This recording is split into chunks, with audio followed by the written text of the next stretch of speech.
Regional ring రోడ్డుకి ఇన్ని వంకర టింకర్లా? పెద్దల మెప్పు కోసమే డిజైన్లు మారుస్తారా? మేము ఒప్పుకోం అని రైతులు అంటారు.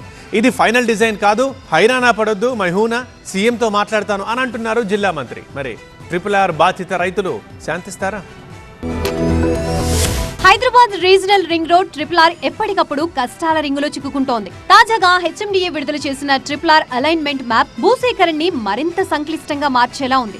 డిజైన్ ను ఇష్టానుసారంగా మార్చారని, పెద్దల భూముల్ని కాపాడడం కోసం కుట్ర జరుగుతోందని రైతులు ఆందోళనకు దిగారు. అమీర్పేట్లోని HMDA కార్యాలయాన్ని రౌండప్ చేశారు. అలైన్మెంట్ పై స్పష్టత లేకపోవడం గందరగోళానికి తావిస్తోందని, గ్రామ సభలు నిర్వహించకుండా మార్కెట్ విలువ కంటే తక్కువ పరిహారం ఇచ్చి రైతుల నుంచి భూములు తీసుకుంటున్నారని రైతులు ఆరోపిస్తున్నారు. గత నెలలో కూడా HMDA ఆఫీస్ దగ్గర మెరుపు నిరసనకు దిగారు రైతులు. ఇది రెండోసారి. నల్గొండ జిల్లాలో ఎక్కడికక్కడ రైతుల్ని కట్టడి చేసిన హైదరాబాద్ HMDA ముట్టడి కార్యక్రమానికి వందలాదిగా తరలి వచ్చారు రైతులు. కానీ RRR ప్రాజెక్ట్ అలైన్మెంట్ పూర్తిగా సిద్ధం కాలేదని, ఇది కేవలం DPR మాత్రమేనని రైతులు ఆందోళన చెందవద్దని స్థానిక మంత్రి కోమటిరెడ్డి వెంకటరెడ్డి ఇటీవలే మాటిచ్చారు. RRR అలైన్మెంట్ విషయంలో ఎవరి ఒత్తిళ్లకు తలొగ్గేది లేదని, సీఎంతో మాట్లాడి రైతులకు న్యాయం చేస్తానని భరోసానిచ్చారు. అయినా వెనక్కి తగ్గబోమంటున్నారు నల్గొండ జిల్లా రైతులు.